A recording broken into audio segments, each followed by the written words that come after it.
الحمد لله رب العالمين،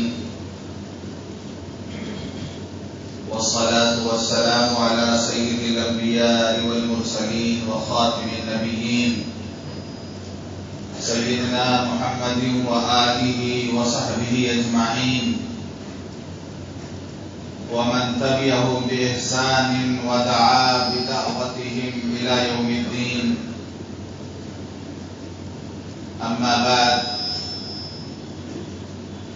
قال الله سبحانه وتعالى في القرآن المجيد والفرقان الحميد: أعوذ بالله من الشيطان الرجيم، بسم الله الرحمن الرحيم. يا أيها الذين آمنوا كتب عليكم الصيام كما كتب على الذين من قبلكم لعلكم تتقون أياما معدودات. صدق الله العظيم. اللهم صل على محمد وعلى آل محمد وبارك وسلم. محترم بزرگوں، دوستوں اور دینی بھائیوں، ابھی میں نے آپ حضرات کے سامنے قرآن مجید کی ایک آیت تلاوت کی ہے. یہی وہ آیت ہے جس کے ذریعے روزے کی فرضیت کا اعلان ہوا، اور مسلمانوں نے اسی آیت کے ذریعے روزے کی فرضیت کو جانا، اور قیامت تک یہی آیت دلیل رہے گی. اللہ جو انسانوں کا خالق بھی ہے، مالک بھی ہے،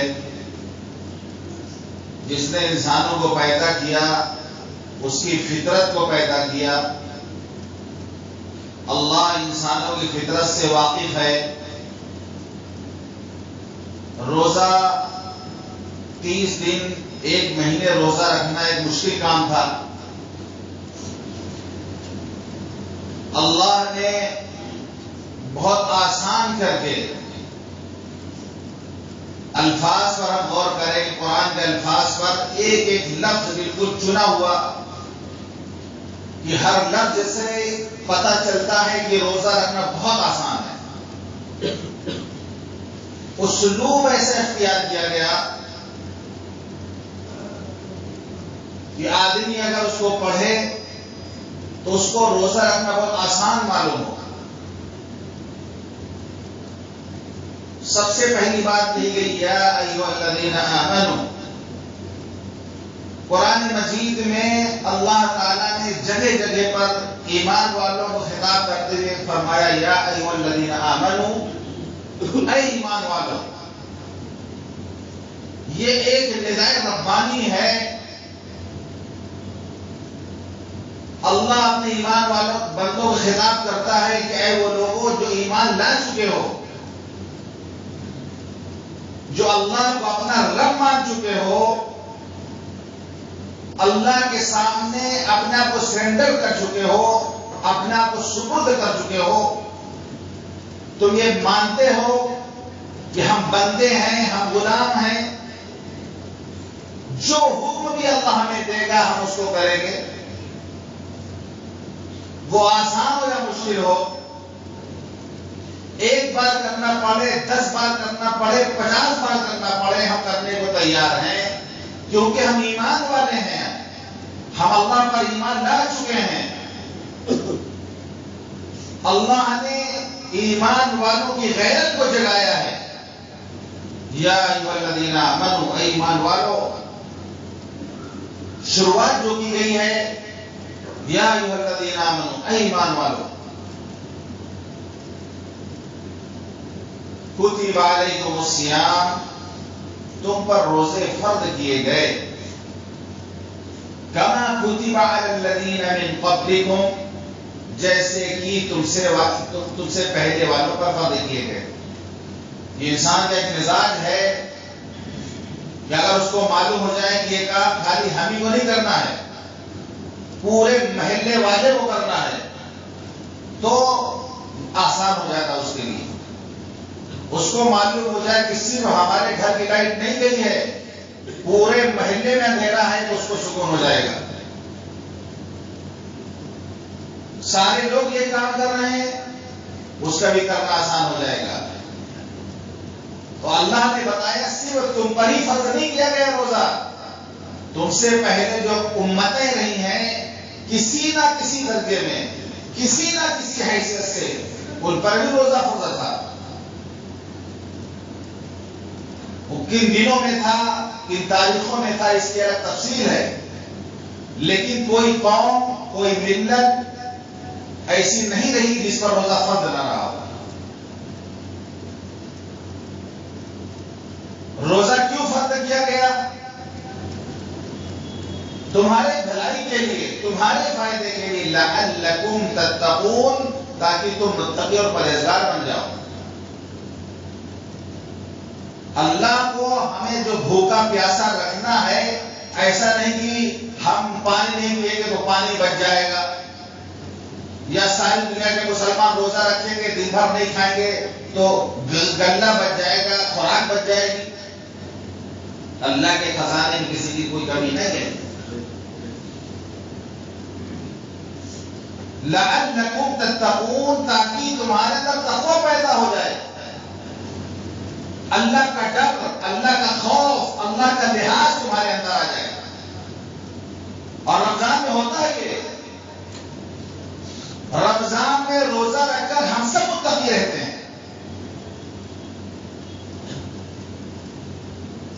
لیکن روزہ پوری زندگی میں تقوی آ جائے، اس کی مشق ہے رمضان مبارک میں۔ ہم کیا ہوتا ہے کہ متقی ہوتے ہیں لیکن صرف رمضان کے حد تک، متقی بنتے ہیں صرف مسجد کے حد تک۔ جیسے مثال کے طور پر اللہ کا لحاظ، اللہ کے حکم کو ماننا، اللہ کا حکم آ جائے رک جانا، ہم میں سے ہر ایک کرتا ہے یہ۔ جب آپ سحری کھاتے ہیں، سحری کھاتے کھاتے اعلان ہوتا ہے وقت ختم ہو گیا، تو آپ رک گئے فوراً۔ سوچیں وہاں کون سی طاقت ہے جس نے آپ کو کھانے سے روک دیا؟ اچھا خاصا آپ کھا رہے تھے، آپ کی سحری بھی بچی تھی، پانی بھی آپ کے سامنے رکھا ہوا تھا، صحیح سامنے پانی بھی نہیں کیا، حکم آ گیا کہ آپ نہیں کھاؤ، فوراً رک گئے ہم۔ کون سی طاقت ہے جس نے ہم کو سحری کھانے سے روک دیا؟ غور کریں اس وقت۔ افطار کرنے بیٹھے ہیں، سارے دن کے بھوکے، پیاس لگی ہے، حلق سوکھا ہوا ہے، دسترخوان میں شربت رکھا ہوا ہے، انواع اقسام کی چیزیں لذیذ رکھی ہوئی ہیں، نہیں کھا رہے ہیں۔ وہ کون سی طاقت ہے جس نے ہم کو روک رکھا ہے؟ جیسی اذان ہوئی ہم نے کھانا شروع کر دیا، ہم نے اس وقت کھانا شروع کیا جیسی اذان ہوئی، حکم آ کے اب کھاؤ، ہم نے کھانا شروع کر دیا۔ اسی کا نام تو تقویٰ ہے۔ اللہ کا حکم آ جائے رکو تو رک جاؤ، اللہ کا حکم آئے کرو تو کرنا، اسی کا نام تو تقویٰ ہے۔ اللہ کی مان کر زندگی گزاری کا اسی کا نام تقویٰ ہے۔ رمضان میں ہر ایک متقی ہوتا ہے۔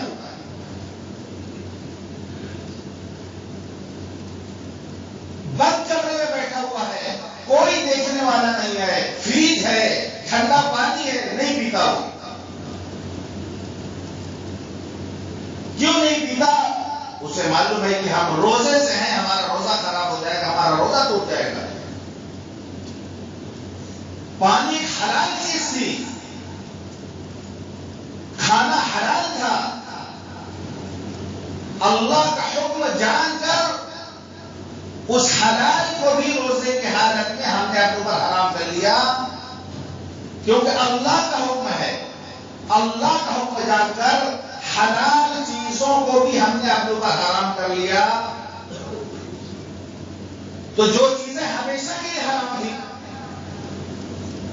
جو چیزیں اللہ نے ہمیشہ کے لیے حرام قرار دی، تو پھر اس سے کتنا بچنا چاہیے؟ مسئلہ معلوم کرنے آتا مولانا صاحب، ہم وضو کر رہے تھے، کلی کیے، لگا کہ تھوڑا سا پانی حلق میں چلا گیا، محسوس ہو رہا حلق میں پانی چلا گیا، میرا روزہ ہوگا کہ نہیں ہوگا؟ بھاگا ہوا رہا مولانا کے پاس، امام صاحب کا بھاگا ہوا چلا رہا، مولانا صاحب آج ایسا ہو گیا، میرا روزہ ہوگا کہ نہیں ہوگا؟ اتنا خیال ہے اس کو اپنے روزے کا، لیکن بہت تلخ بات ہے میرے دماغ سے، جو آدمی اتنا احتیاط کرتا ہو کہ شک ہو جائے خالی کہ میرے حلق میں پانی چلا گیا، مسئلہ معلوم کرنے کے لیے آتا ہے، وہی شخص پورے سال کبھی یہ پوچھنے نہیں آتا مولانا صاحب میرے والد کا انتقال ہو گیا، حصے میں میراث میں میری بہنوں کا کیا حق ہے، بھائیوں کا کیا حق ہے، بہنوں کا کیا حق ہے، کہیں حرام ہمارے حرام لقمہ نہ چلا جائے، اس کی فکر نہیں ہوتی۔ اسی مشق کرانے کے لیے تو رمضان آتا ہے کہ ایک حلق میں شبہ خالی ہو جاتا ہے، ہم بے چین ہو جاتے ہیں کہ ہمارا روزہ تو نہیں خراب ہو گیا، پورے سال اس کا ہاتھ کانپ جائے حرام لقمے کو دیکھ کر، حرام مال کو پکڑ اس کا ہاتھ لرزنے لگے، حرام تو دور کی بات ہے، مشتبہ جس میں شبہ اس کو پکڑتے اس کا ہاتھ کانپنے لگے، حلق سے اترنے نہ پائے، منہ میں جانے نہ پائے وہ لقمہ، کسی کا حق مار کر، کسی پر ظلم کر کے، کسی کا مال چھین کر کے وہ کیسے کھا سکتا ہے؟ جو یہ مسئلہ معلوم کرتا ہو کہ مولانا صاحب میرے حلق میں شبہ ہونا کہ پانی چلا گیا، میرا روزہ ہوگا کہ نہیں ہوگا؟ اگر ایسا نہیں ہے تو پھر مسئلہ یہ ہے کہ ایک عراقی آیا حضرت عبداللہ ابن عمر رضی اللہ عنہ کے پاس، اس نے سوال کیا حضرت اگر مچھر کا خون کپڑے میں لگ جائے تو کیا ہوگا؟ حضرت عبداللہ ابن عمر رضی اللہ عنہ پوچھتا ہے حضرت اگر مچھر کا خون کپڑے میں لگ جائے تو کیا حکم ہے؟ حضرت عبداللہ ابن عمر رضی اللہ عنہ فرمائے اس کو دیکھو، ایران والے یہی ہیں جنہوں نے حضور کے نواسے کو شہید کیا، حضرت امام حسین کو انہوں نے شہید کیا، ان کا خون انہوں نے بہایا، اور آج مچھر کے خون کا مسئلہ معلوم کرنے کے لیے آئے۔ کتنا بڑا جرم ان لوگوں نے کیا ہے، اور مسئلہ معلوم کر رہے ہیں مچھر کا خون لگ جائے گا تو اس کا کیا حکم ہے، نماز ہوگی کہ نہیں ہوگی، پاک ہوگا کہ ناپاک ہوگا؟ جس اللہ کا حکم جان کر ہم نے حلال چیزوں کو اپنے اوپر حرام کر دیا، اسی اللہ کا حکم ہے حلال کماؤ، حلال کھاؤ، دن بھر آدمی روزہ رکھے، افطار کا وقت آئے آدمی حرام مال سے افطار کرے، سارے دن آدمی بھوکا پیاسا رہا، افطار اس سے مشتبہ مال سے کر لیا، حرام مال سے کر لیا۔ تو رمضان میں جو تقوی جو ہے، یہ رمضان میں ہمیں یہ بتانے کے لیے آتا ہے، ہم متقی ہم میں سے ہر ایک رمضان بڑھ جاتا ہے۔ تقوی وقتی چیز نہیں ہے، تقوی نہ زمان کا پابند ہے نہ مکان کا پابند ہے کہ مسجد میں رہیں گے تو متقی رہیں گے، مسجد سے باہر غیر متقی ہو جائیں گے، اور رمضان میں متقی رہیں گے، رمضان ختم ہونے کے بعد غیر متقی ہو جائیں گے۔ تقوی نہ زمان کا پابند ہے نہ مکان کا پابند ہے، تقوی تو ایک عادت کا نام ہے، تقوی ایک صفت ہے، ہماری عادت بن جائے، اللہ کا خوف، اللہ کا ڈر، اللہ کا لحاظ ہر موقع پر ہو۔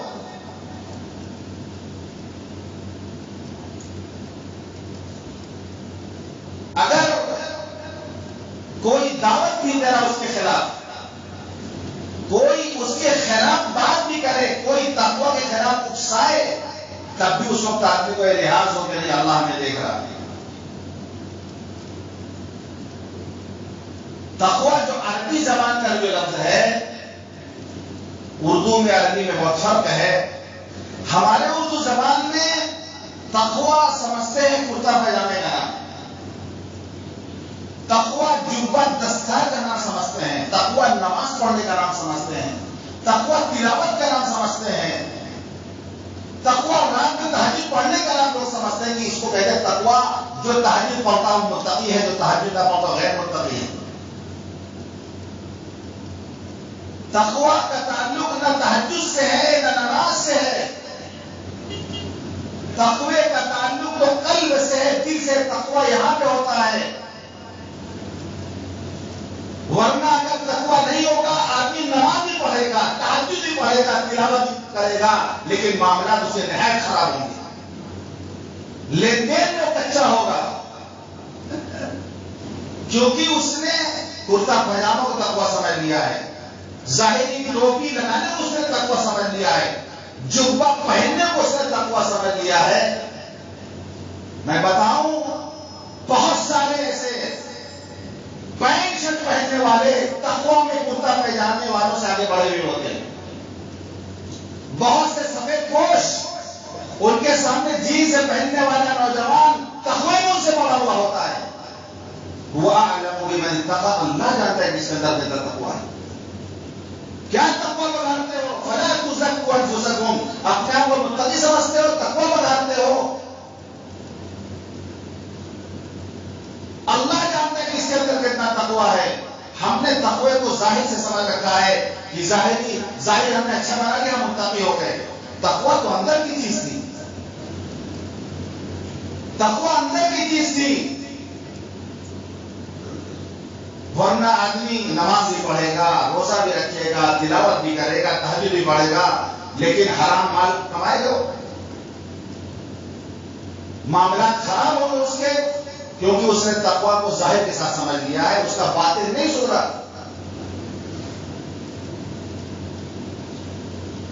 تو ایک بزرگ فرماتے ہیں تقوی تو کوئی تقوی کھلاتی ہے, یہ تو کتے والا تقوی ہے. کتا جب پیشاب کرتا ہے تو ٹانگ اٹھا کے کرتا ہے کہ چھینٹ نہ پڑ جائے, اتنا تقوی دکھاتا ہے وہ. اور دوسری طرف گندگی میں منہ ڈالتا ہے, غلاظت میں رہتا ہے وہ, غلاظت کھاتا ہے وہ. فرمائے تو تقوی کہلاتی کتے والا تقوی ہے. ایک طرف تو بڑے متقی نظر آ رہے ہوں, دوسری طرف حرام مال میں دے رہے ہیں. لین دین میں کوئی احتیاط نہیں ہے, معاملات ہمارے خراب سے خراب تر ہیں. تو تقوی کا تعلق اندر سے ہے. جب تقوی آئے گا تو آدمی ہر معاملے میں اللہ کے حکم کو سمجھے گا. جہاں اللہ کا حکم آئے گا وہاں رک جائے گا, جہاں کرنے کا حکم آئے گا وہاں کرے گا. صحابہ کا حال یہ تھا, جہاں کر دیا نرم آ گئے وہ, جہاں کر دیا گرم آ گئے وہ. جہاں جنگ کا کہہ دیا گیا جنگ کے لیے تیار ہو گئے, جہاں سلح کے لیے کہہ دیا گیا صلح کرنے کے لیے تیار ہو گئے. جیسا حکم ہوتا تھا ویسے عمل کرتے تھے. اس کے بعد پھر اللہ کی طرف سے ملتا کہ ان اکرمکم عند اللہ اتقاکم, تم میں سب سے اللہ کے نزدیک سب سے بزرگ, سب سے محترم وہ ہے جو تقوی میں آگے بڑھا. ان اکرمکم عند اللہ اتقاکم, تم میں اللہ کے نزدیک سب سے زیادہ پیارا, سب سے عزت والا وہ ہے جس کے اندر تقوی ہو. سوسائٹی کیسی ہو, ماحول کیسا ہو, دعوت کسی چیز کی دی جا رہی ہو, لیکن جو متقی ہوگا, جس کے اندر تقوی ہوگا, وہ ہر موقع پر اللہ کا لحاظ کرے گا. تقوی کے خلاف کوئی دعوت نہیں دے گا تب بھی وہ تیار نہیں ہوگا. تقوی کے خلاف ماحول بنائے گا تب بھی وہ تیار نہیں ہوگا. آدمی کہتا ہے تھوڑی دیر کی وہ بات ہے, ایک سیکنڈ کے لیے ہم برداشت نہیں کریں گے. حضرت عمر رضی اللہ کا بہت مشہور واقعہ ہے. حضرت عمر رضی اللہ عنہ کے زمانے میں آپ گشت کر رہے تھے, ایک گھر کے پاس سے آواز آئی, ماں بیٹی بات کرنے کی آواز آئی. ماں کہہ رہی ہے کہ بیٹی اٹھو, دودھ میں پانی ملا دو. بیٹی نے کہا کہ اماں, حضرت عمر رضی اللہ کا حکم آیا ہے کہ دودھ میں پانی نہیں ملانا. ماں ماحول بنا رہی ہے، ماں تقوی خلاف بات کر رہی ہے، دودھ میں پانی ملا دو. بیٹی کیا کہہ رہی ہے؟ حضرت عمر رضی اللہ عنہ حکم آیا ہے کہ دودھ میں پانی نہیں ملانا. ماں کہتی ہے حضرت عمر کہاں دیکھ رہے ہیں؟ حضرت عمر نہیں دیکھ رہے ہیں، تم پانی ملا دو کہ حضرت عمر کو پتہ بھی نہیں چلے گا. یہ تقوی خلاف بات ہو رہی. کیا حرج ہے؟ حضرت عمر دیکھنے نہیں آ رہے ہیں، ملا دو تم کو پتہ بھی نہیں چلے گا. بیٹی نے کہا کہ عمر نہیں دیکھ رہے ہیں، عمر کا رب تو دیکھ رہا ہے. عمر نہیں دیکھ رہے ہیں، عمر کا رب تو دیکھ رہا ہے.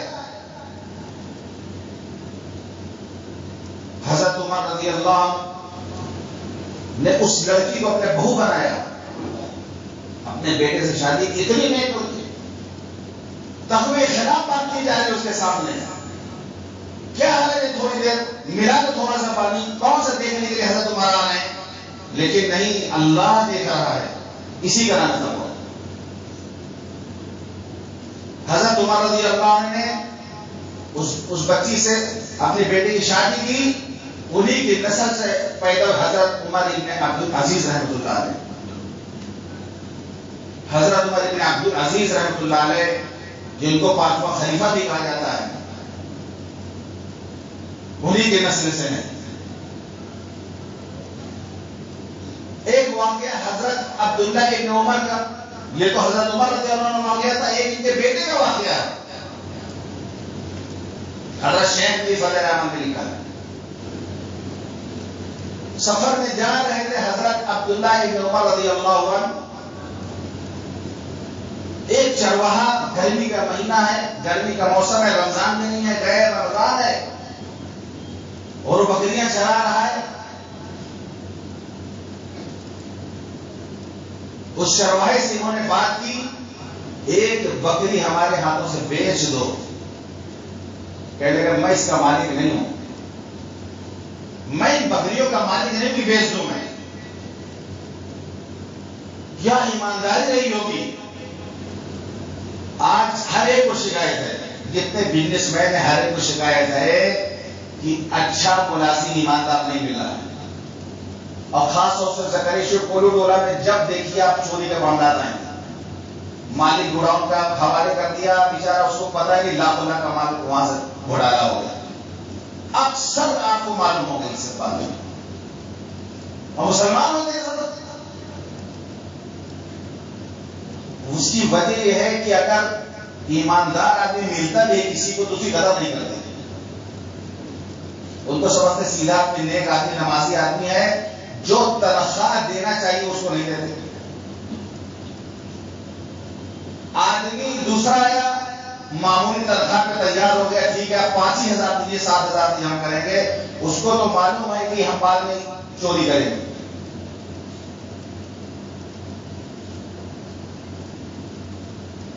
تو یہ ایمانداری، اگر کسی کو ایماندار ملازم مل جا رہا ہے تو اس کو اچھی تنخواہ دے، اسے قدر کرنی چاہیے. اس سے برکت بھی ہوگی کہ ایک نیک آدمی ہے، وہ ایماندار آدمی ہے، برکت بھی ہوگی. اس کے مقابلے میں آدمی دوسروں کو ترجیح دیتا ہے، اب دوسروں کو چوری کرنے کا موقع ملتا ہے. کیا امانت داری تھی؟ کہنے لگے کہ ایک بکری ہمارے یہاں بیچ دو. وہ چرواہا کہتا ہے، جنگل میں چرواہا کہہ رہا میں بکریوں کا مالک نہیں ہوں، مالک تو کوئی اور ہے. امتحان لیا، امتحان لے رہے ہیں حضرت عبداللہ ابن عمر، تقوی کا امتحان لے رہے ہیں. کہہ رہے ہیں ایسے ہی ایک نکال دو. مالک کو کیا پتا چلے گا؟ مالک کو کیا پتا چلے گا ایک بکری کم ہو گئی ہے؟ ہم ذبح کریں گے، گوشت بنائیں گے، اس میں تم کو بھی کھلائیں گے، تم کو بھی دیں گے. وہ چرواہا کہتا ہے اگر ہم ایسا کریں گے تو فَأَيْنَ اللَّهُ، اللہ کہاں چلے جائیں گے؟ فَأَيْنَ اللَّهُ، اللہ کہاں چلے جائیں گے؟ اس جملے کا ایسا اثر حضرت عبداللہ ابن عمر رضی اللہ عنہ ہوا. جلیل القدر صحابی حضرت عبداللہ ابن عمر، لیکن اس چرواہے کی بات کا اتنا اثر ان کی زندگی میں ہوا کہ اکثر کہا کرتے تھے، چرواہا کہتا ہے فَإِنَ اللَّهَ، اللہ کہاں چلے جائیں گے، اللہ کہاں چلے جائیں گے؟ اور افطار کا وقت جب ہوا،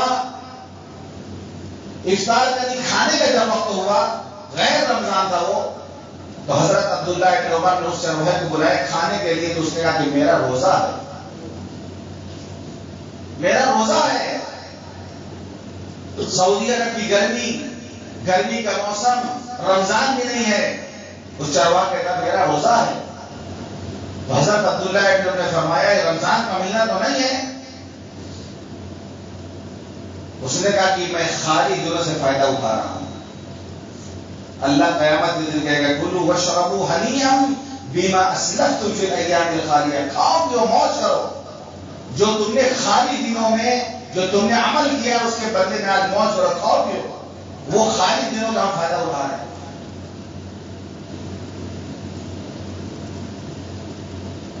تو تقوی کے خلاف اس کے سامنے بات ہوئی، لیکن عادت بنی ہوئی تھی، مزاج بنا ہوا تھا، تقوی کا مزاج بنا ہوا تھا، تو فوراً اس نے کہا کہ اللہ تو دیکھ رہے ہیں، اللہ کہاں چلے جائیں گے؟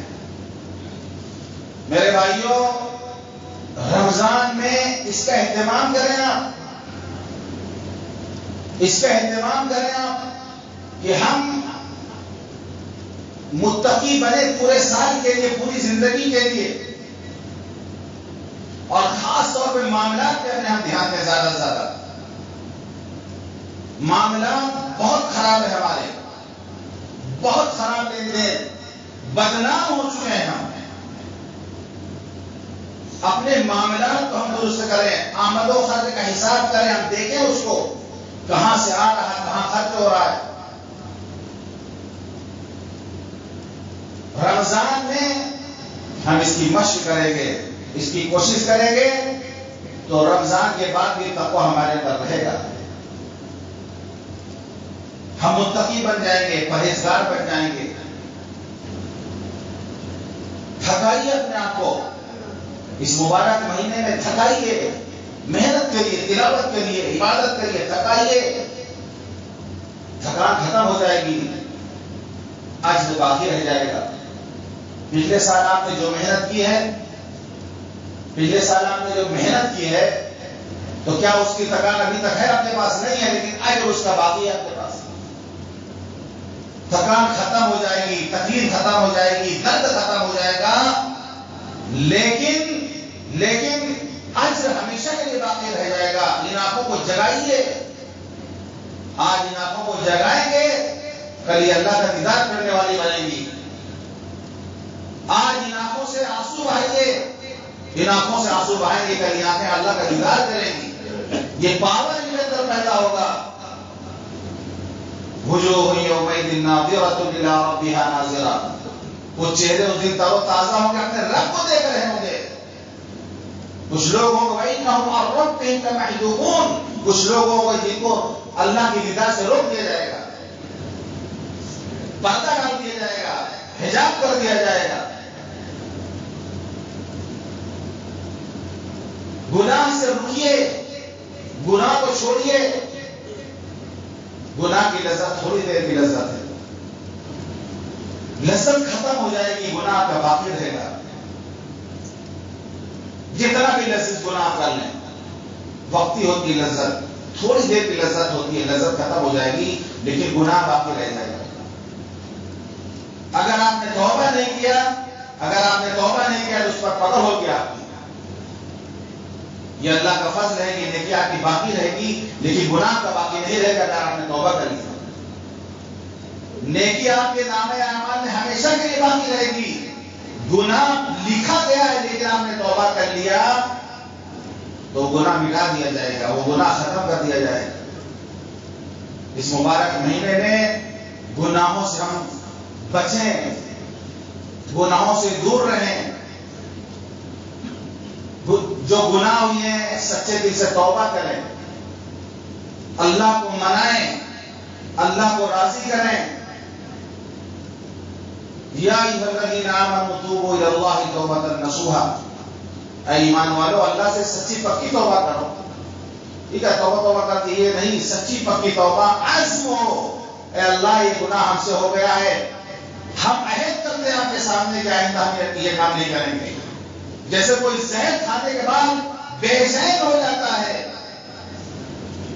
کھانے کو دوسرے زہر کھا لیا لیکن اندر جانے کے بعد وہ پریشان ہے، بے چین ہے، پھر اس کو وومیٹنگ کرائی جاتی ہے، جب وہ زہر نکل جاتا ہے تو اس کو سکون مل جاتا ہے۔ ایسی ہم سے گناہ ہو گئے تو بے چینی اندر ہو، جیسے پھانس لگ جائے کہیں پر، آدمی کو ہر وقت اس کا احساس ہوتا ہے، ہر وقت بے چینی ہو کہ ہم سے گناہ ہوا ہے۔ اب توبہ کر لیں گے، ندامت کے آنسو بہا لیں گے، دل کو بڑا سکون مل جائے گا۔ ندامت کے آنسو بہا کے دیکھیں آپ، بڑا سکون آپ کو ملے گا۔ یہی تو قبولیت ہے۔ ہم کو لگتا ہے کہ ہماری دعا قبول ہو رہی ہے، دعا کرنے کے بعد سکون قلبوں کو مل جائے، سمجھ لیجیے کہ آپ کی دعا قبول ہو گئی۔ اور اللہ کو قبول نہ کرنا ہو تو اللہ توفیق ہی نہیں دے گا۔ اللہ نے توبہ کی توفیق دی ہے، اس لیے توفیق دی ہے کہ اللہ قبول کرنا چاہتا ہے۔ اللہ نے رمضان اسی لیے دیا ہے، تراویح اسی لیے اللہ نے ہمارے لیے ضروری قرار دی، اور جو اس کو سنت کہا گیا اور روزہ فرض کیا گیا اسی لیے کہ اللہ نے نوازنا چاہتے ہیں، اللہ نے محروم نہیں کرنا چاہتے۔ ان لمحات کی قدر کیجیے، نیکی میں آگے بڑھیے، گناہوں سے بچنے کی کوشش کیجیے، گناہوں سے سچی پکی توبہ کیجیے۔ اللہ تعالی ہم سب کو کہنے اور اس پر عمل کرنے کی توفیق عطا فرمائے۔ وآخر دعوانا الحمدللہ۔